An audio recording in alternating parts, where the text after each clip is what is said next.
అక్కడ ఆ దేశంలో ఇంకా 3 అవ్వలేదు కాబట్టి మనం కంటిన్యూ చేయొచ్చు.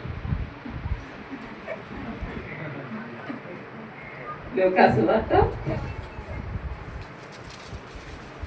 23వ అధ్యాయం 44వ వచనం నుంచి 46 వరకు చదువుతున్నాం.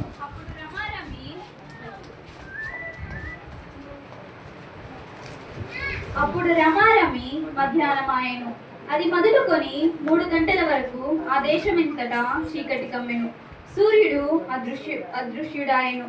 గర్భాలయపు తెర నడిమికి చినిగెను. అప్పుడు యేసు గొప్ప శబ్దముతో కేక వేసి, తండ్రి, నీ చేతికి నా ఆత్మను అప్పగించుకొనుచున్నానెను. ఆయన ఇలాగ చెప్పి ప్రాణము విడిచెను. ఇక్కడ సమయం ఎంత అయింది? రమారమి మధ్యాహ్నమాయెను. అది మొదలుకొని 3 గంటల వరకు ఆ దేశమంతా కూడా మధ్యాహ్న సమయంలో ఏ విధంగా ఉంటుంది? మండు టెంట్ ఉంటుంది. ఆ సమయంలో అసలు మనం బయటికి రాలేం, మాడిపోతామేమో అన్నట్లుగా ఉంటుంది. మనం ఇప్పుడు బయటికి వెళ్ళామంటే ఎట్లా ఉంటుంది? బయట నుంచి కొద్దిసేపే ఎంత ఎండ ఉంటుంది. ఇది ఇంకా ఎక్కువగా ఎండ ఉండే సమయం 3 గంటలంటే. ఆ సమయంలో చీకటి అయిపోయింది దేశమంతా కూడా. ఎందుకంటే ఆయన అన్నిటినీ సమాప్తం చేసి ఉన్నాడని ఇప్పుడు వరకు విన్నాము. ఆయన అప్పగించిన పనిని పూర్తి చేశాడు. ఇక ఈ భూమి మీద ఆయన వచ్చిన పని అయిపోయింది. ఇక్కడ అందుకోసం అని చెప్పి ఒక కార్యం జరుగుతుంది. ఈ ప్రకృతి కూడా దానిని చూసి తట్టుకోలేకపోతూ ఉంది. అంటే ఆ వెలుగు పోతుంది కదా ఇక్కడ నుంచి. ఈ భూమి మీద నుంచి యేసుక్రీస్తు ఇంకా ఆరోహణుడై వెళ్ళబోతున్నాడు త్వరలో. కాబట్టి ఇక్కడ మధ్యాహ్నం అయింది కూడా దేశమంతటా కూడా చీకటి కమ్మిపోయింది. చీకటి కమ్మి ఇక్కడ తర్వాత ఏం జరిగింది? సూర్యుడు అదృశ్యమైపోయాడు. గర్భాలయపు తెర నడిమికి చినిగెను. అక్కడ దేవాలయం ఉంటుంది. ఆ దేవాలయంలో ఇంకా ఒకటి వరకు చెప్పుకున్నాం. పరిశుద్ధ స్థలము, అతి పరిశుద్ధ స్థలము. పరిశుద్ధ స్థలంలోనికి అంతవరకు మనం రాగలుగుతామేమో కానీ అతి పరిశుద్ధ స్థలంలోనికి ఎవరు రాలేరు ప్రాత నిబంధన ప్రకారం. ఒక యాజకుడు మాత్రమే అక్కడికి రాగలుగుతాడు. ఏదైనా సరే తీసుకొని దేవునితో మాట్లాడాలన్నా ఏమైనా చేయాలన్నా సరే యాజకుడికి మాత్రమే దానిని తెరను దాటి ఇటువైపు వచ్చే అర్హత ఉంది. అది కూడా యాజకుడు ఏ విధంగా వస్తాడంటే ఒక నడుముకి దట్టి కట్టుకొని వస్తాడు, పొడవుగా గంట ఒకటి పెట్టుకొని. అంటే ఆయనకి ఏదన్నా అయ్యి మరణించినా ఎవరు కూడా లోపలికి వచ్చి ఆయన తీసుకురాలేదు. ఆయనని ఆ తాడుతోటి బయటికి లాగేస్తారు. అంటే అక్కడికి రావడానికి యాజకుడికి తప్ప ఇంకెవ్వరికి కూడా అర్హత లేదు. అలాంటిది ఈ సన్నివేశం జరిగినప్పుడు ఏం జరిగిందనంటే సమాప్తం అయిపోయిందని చెప్పిన తర్వాత ఏం జరిగింది? ఆ తెర చిరిగిపోయింది. ఆ తెర ఎలా ఉంటుంది అనుకుంటున్నారు మీరు? ఇది ఉంది. ఇది ఎలా ఉంది? పల్చుగా ఉంది. సరే, కట్టనేసుకుంటాం మనం ఇంట్లో. ఎత్తు వాళ్ళకి ఏం కనపడకుండా డోర్ దగ్గర, కిటికీల దగ్గర, ఇంకెక్కడైనా సరే మధ్యలో అడ్డుగా ఉండటం కోసం మనం ఏం వేసుకుంటూ ఉంటాం? కటన్స్ వేస్తాం. ఆ కటన్లు మహా అయితే ఇంత పలుచగా ఉంటాయి, ఇంత ఉంటాయి. మన దీనికంటే కూడా ఇంకొంచెం దళసరిగా ఉంటాయి. అలా కాదనుకుంటే ఒక చెక్క పెట్టుకుంటాం. చెక్కనైనా దాన్ని తీసేయాలంటే మనం ఎట్లా చేస్తాం? గుద్దితేనో, బలమైన వాడు గుద్దితే ఇరిగిపోవచ్చు. అలా కాకుండా ఇంకేదన్నా జరిగిందనుకోండి, ఏదో ఒక రకంగా చెక్కనైతే తీసివేయచ్చు అక్కడ నుంచి. కానీ ఈ తెర ఏ విధంగా ఉంటుంది అని అంటే, ఇప్పుడు ఇటుక ఉందనుకోండి. ఇటుక మందం ఎంత మందంగా ఉంటుందో అంటే 4 అంగుళాలు. 4 అంగుళాల మందము 60 అడుగులు. 60 అడుగుల పొడవు, 30 అడుగుల వెడల్పు. ఇలా 60 అడుగులు, ఇలా 30 అడుగులు. ఆ మందం ఎలా ఉంటుందంటే 4 అంగుళాలు. అంతటి దళసరిగా ఉండేది. మనం ఏది తీసుకొచ్చి కట్ చేసినా కూడా అది కట్ కాదేమో. కానీ అది ఎలా అయింది? దానంతట అదే చినిగిపోయింది. మధ్యలోకి చినిగిపోయి మనకి దారిని ఏర్పాటు చేసింది. యేసుక్రీస్తు ప్రభు వారు చెప్తున్నాడు. ఏమని చెప్తున్నారు? నేనే మార్గాన్ని. మీరు ఇక్కడ ఇప్పటి వరకు అయితే అడ్డు ఉంది. అడ్డుగా ఉన్న దానిని నేను తొలగించాను. ఇప్పటి వరకు మీకు నా దగ్గరికి రావడానికి ఎటువంటి మార్గము లేదు. కానీ నేను ఈ సిలువలో చేసిన కార్యం ద్వారా మీకు అడ్డును తొలగించాను. ఇప్పటి నుంచి మీరు నేరుగా నా దగ్గరికి రావచ్చు. మీకున్న అడ్డు తొలగించబడింది. అదే దేవుని వాక్యం చెప్తూ ఉంది. యేసే మార్గము. అది ఇక్కడ నెరవేర్చబడింది. అలానే మనం చూసినప్పుడు అసలు మాటకు వద్దాం. తండ్రి, నీ చేతికి నా ఆత్మను అప్పగించుకొనుచున్నాను నేను. కీర్తనల గ్రంథము 31వ కీర్తన 5వ వచనం చూద్దాం. కీర్తనల 31వ కీర్తన 5వ వచనం. నా ఆత్మను నీ చేతికి అప్పగించుచున్నాను. నీ చేతికి అప్పగించుచున్నాను. ఇక్కడ ఉన్నదే అక్కడ ఉంది. అంటే అది ప్రవచనం, ముందుగానే ప్రవచింపబడింది. ఆయన ఆ చేతికి దేవుని ఆత్మని దేవుని చేతికి, తండ్రి అయిన దేవుని చేతికి అప్పగించాలి అనేది ప్రవచనం. దానిని కూడా ఇక్కడ నెరవేరులాగున ఆయన ముందుగానే ఈ మాటని పలుకుతూ ఉన్నాడు. ఇప్పుడు మనము దేవుడు ఎవరు అనుకున్నాం? మనిషి, దేవుడు, ఇలా చూసాం. దేవుడు ఎవరు అని అంటే యోహాను సువార్త 4వ అధ్యాయం 24వ వచనం. చాలమ్మా. దేవుడు ఎవరు? ఆత్మ. God is spirit. దేవుడు ఆత్మ. ఆయన ఆత్మ కనుక మనం ఎలా ఉండాలి? ఆయనను ఆరాధించువారు ఆత్మతోను సత్యముతోను ఆరాధించాలి. దేవుడు ఆత్మ. ఆ ఆత్మ ఎక్కడ ఉన్నది? ఆదికాండం 1వ అధ్యాయం 2వ వచనం.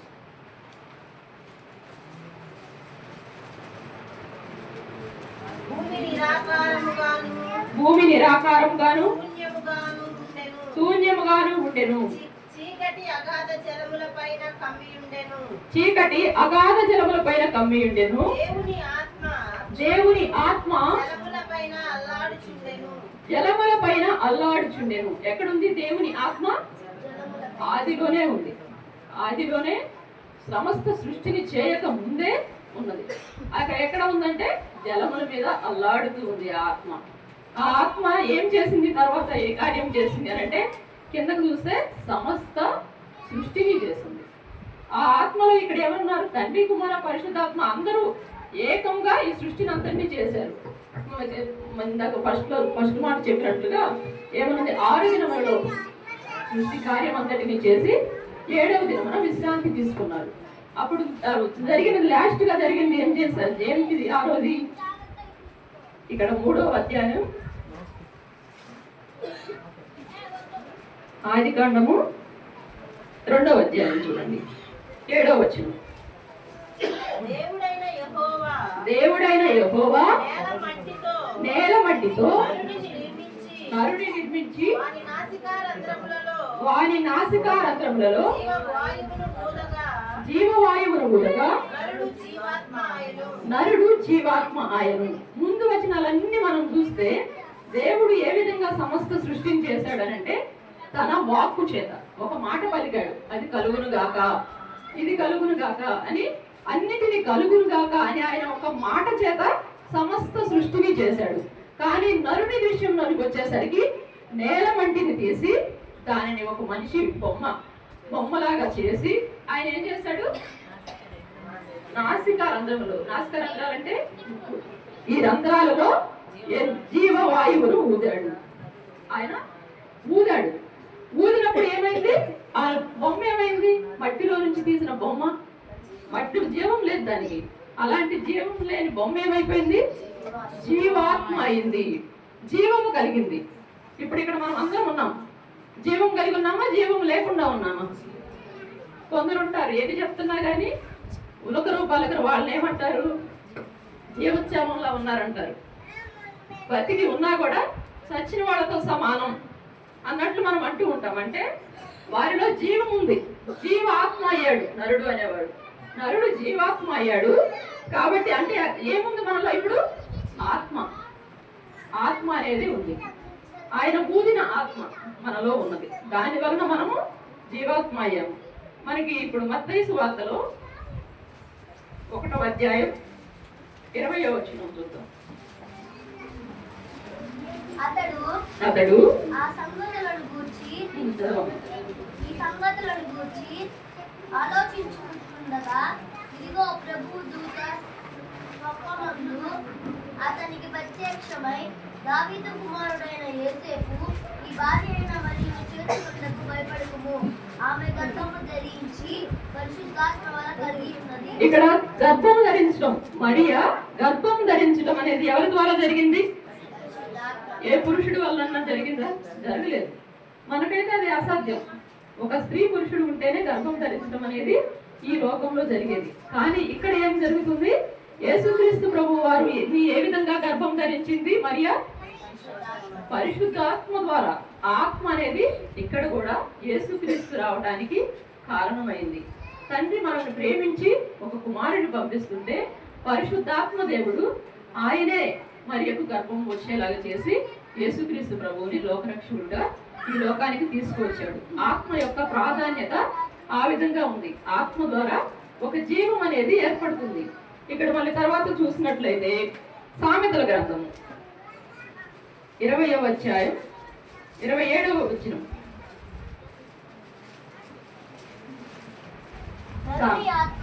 నరుని ఆత్మ యెహోవా పెట్టిన దీపము. చదవ. నరుని ఆత్మ ఏమై ఉంది? యెహోవా పెట్టిన దీపము.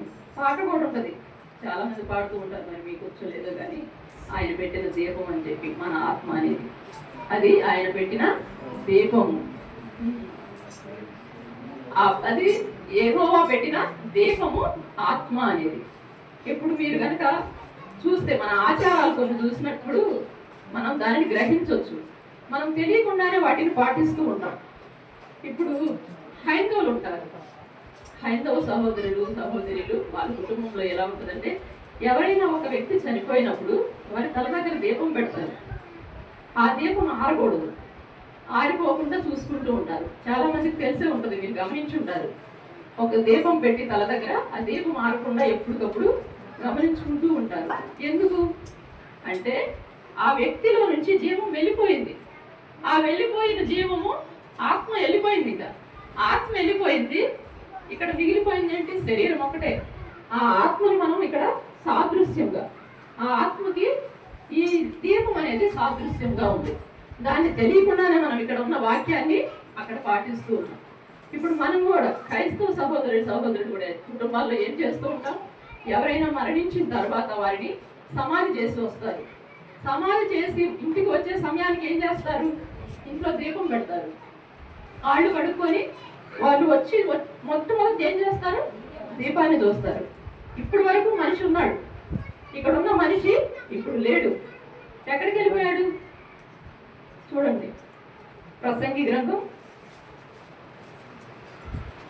12వ అధ్యాయం 7వ వచనం. సామెతల తర్వాత ఉంటుంది ప్రసంగి.